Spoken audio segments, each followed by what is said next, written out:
An estimated R500 billion worth of damages have been caused to the historic Fort Hare University following violent protests and arson. We get the backstory from Grant Abbott of the National Tertiary Education Union. Cody from Paarl has sold multiple vehicles to We Buy Cars. Suspicious? I think so. Is that a crime? No. Where are you getting the cars? I buy them and I sell them at the spot like a normal person. Okay. No, man, I'm just an accounting student. I know a good deal when I see one. That's Excel. Meant. What's more stressful, tax season or selling a car at We Buy Cars? Tax season, obviously. We Buy Cars, the easiest way to sell your car by far. Welcome, Grant. Thank you for joining us again. The Minister of Higher Education, Buti Manamela, called the protests criminal. The VC said they were politically motivated to prevent the release of an SIU report implicating 33 high-ranking politicians in academic fraud. What is the backstory? Good day, Chris, and thank you for having me once again. The good old Fort Hare, it's a long standing problem. As you know, we've been speaking a lot about it. You've been following the story there for a number of years. And I think that's important to understand something of the context of what is happening right now, is that it's not just suddenly something that's just sprung up out of nowhere. There's been a long history that you've reported on, that the media has reported on, that we've been directly involved in, all unfortunately under the tenure of this Vice Chancellor. But let me give you the more recent history, or the more recent context, is that there was, you would know, a peaceful protest of all stakeholders and community. It was a community protest where a memorandum was handed over to the University Council, to the VC as well, to ask him to respond to a bunch of demands. I think we spoke about some of those demands in the last interview, to remember, when we also were on with the SRC president. The university took an absolutely, I would say, a terrible stance when they simply said, we're going to not respond to any of these demands. These are nonsense. And the VC said, I'm not responding to these things, which is typical for him, because he has his management style is to hold all stakeholders at arm's length and not to engage. So now, when you are dealing with community involvement, when you're dealing with stakeholders, when you're dealing with students who have legitimate demands, have legitimate concerns, and that's important to also note, because the portfolio committee chairperson was there yesterday, and he notes that demands are completely legitimate. When they are legitimate and they are just summarily dismissed without any consideration or no response, and no engagement, what do you think people are supposed to do next? And that's not to justify the destruction of buildings. That's not to justify 300 to 500 billion and a million, worth of damages. But it is to say, you've got a leader of an institution who is supposed to be a strategic thinker, certainly for someone in that position, who has an exceptional educational background behind him. If he thinks more than 5 minutes, he must know that engagement is important to avoid escalation of matters. And that is one of the things for me that is so disheartening, is that he continues to just be this guy who just will not engage. He runs the university like it's his own private company. He thinks it's his own spaza shop, whatever it is, and he can do what he wants. And that is that's just completely unacceptable. So, Grant, sorry to interrupt you, but you and I have looked at a leaked report from the SIU, an investigation into the capture of the ICT department, and it concludes that the VC's response to that investigation amounts to unlawful conduct or the unlawful appointment of somebody who had been implicated. Did I read that correctly? You did read that correctly. That report somehow got leaked during the course of last week.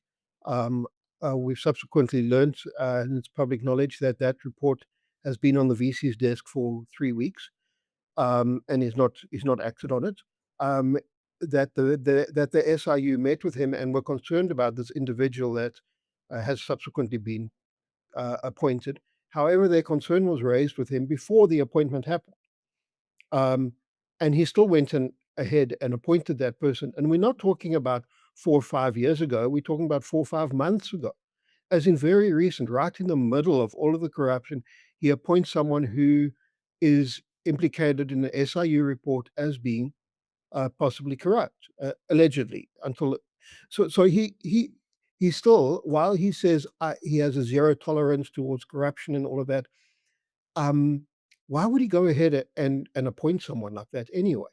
You know, he has a history of surrounding himself, unfortunately, with dodgy characters, and we know that by the fact that all of the 24, 25 people who are stand accused at the moment were all appointed while he was the Vice Chancellor. At some point, we have to say, where's the common denominator here? It's him. The common denominator is him. And there's that old adage, as you all know, the fish rots from the head down. And well, that is 100% true. It couldn't be more true in the case of Fort Hare. So he's a terrible judge of character. And he really honestly shouldn't be in the position that he is. Do you have that report in front of you? I thought you might just want to read that conclusion for us, where it deals with the VC in the words of a SIU investigator himself, rather than our words. Yeah, so let me just quickly get there. The wording is that the appointment of this individual by the Vice Chancellor, this is in clause 11 of that report. My apologies. By the Vice Chancellor, upon having been warned of the ill conduct, is considered to be, sorry, my phone just keeps, is considered very arbitrary, capricious, malfide, and most of all, unlawful. That's the wording of the investigator. And then they go on to say that given the conduct of the Vice Chancellor that ultimately led to the appointment, that they are referring the matter to counsel for disciplinary action. Now, I mean, I yesterday emailed the institution and I said, well, at what point, I emailed the HR department and said, at what point are you going to take disciplinary action against the Vice Chancellor for this? You saying that everyone mentioned in the SIU report, you're taking various disciplinary action in, and then just conveniently ignoring it when he's mentioned. And they conveniently ignored my email. They haven't replied to that. So, you know, it's a bit like Animal Farm. So, some are more equal than others, and we simply can't allow that in a democratic South Africa. But the VC also has a history of just digging in his heels. He doesn't listen to reason. He doesn't listen to good counsel. It's like his way or the highway, and that's it. You know. So, what is the mood on the ground like now? Very simply, it's that obviously there's great uncertainty around, is Fort Hare able to continue? Is it able to finish the academic project? And from our side, our members want the academic project to get back on track, the academic program for this year to get back on track. And students deserve that. They deserve to complete their year. But the mood is, and I can say this without fear of favor or contradiction, that from all angles, the way we see it is that there is not going to be real peace and stability at Fort Hare until Buhlungu is gone. and that is just the reality. Now, Grant, Fort Hare is over 100 years old. 7 African presidents have been educated there. But it's become so tainted with assassination, corruption, academic fraud. How do you see its future? Yeah, it's incredibly sad, as you say. Its history of raising exceptionally good leaders. It's just sad where it is now. I would think some of those leaders, Nelson Mandela and others, would almost be rolling in their grave seeing what is going on. The future for Fort Hare, there is a future for Fort Hare, but I have to say, it can't be with this Vice Chancellor in place. Uh, the future, a future for Fort Hare and a rebuilding for Fort Hare has to be without Buhlungu in place. And what we've called for, what we've said in a statement, is there must be a thorough, independent investigation to determine what has happened right now. In terms of who are the criminal elements. When a building burns down, I agree with the minister, it's criminal. There are criminals. It's a criminal element involved there. But as is the case with the criminality happening at Fort Hare, every single case that comes up, somehow the Vice Chancellor is there. And you have to ask, well, we need to start asking what is going on with him. So a future with Fort Hare not possible with him there, as we see it now. What is the union's next steps, Grant? So we're continuing to engage with the minister's office, continuing to engage with the portfolio committee. It's impossible for us to engage at the institutional level. They simply don't believe in consultations. On the weekend, on Saturday, the minister outlined or spoke about a plan to get the university back on track.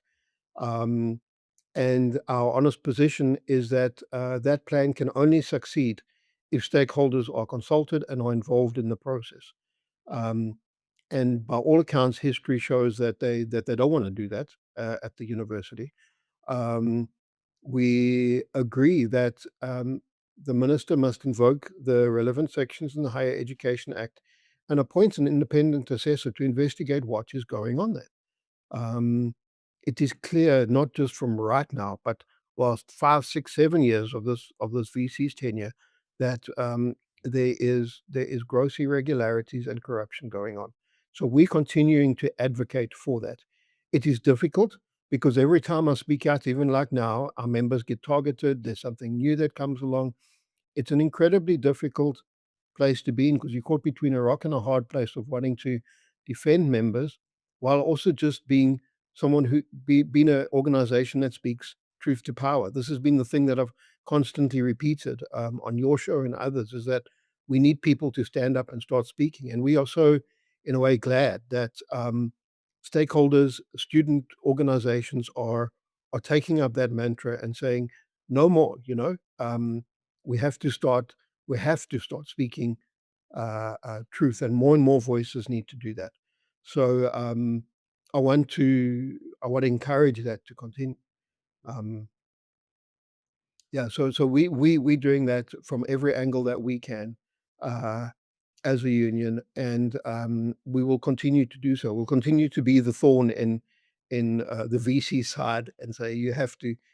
And may I also say this, is that we actually wrote to him I penned a very collegial letter to him and said, VC, we have to speak about an exit. Not only just the fact that he's unable to do the job, the fact is he's past retirement age. He's now is now in the position beyond what the institution itself allows. And he himself has said on that issue, we have a memo where we have seen where he has issued a notice to HR department back in 2022 that no one beyond 65 must be employed at the institution. Recently, a DVC who turned 65, her contract was terminated because she was put on retirement because she was 65. Where does he get the idea that he can continue to carry on after 65? It's just it's hypocrisy. Wanting another term, regardless of the instability associated with it. Thank you. That was Grant Abbott. National Tertiary Education Union General Secretary, speaking to BizNews. I'm Chris Steyn.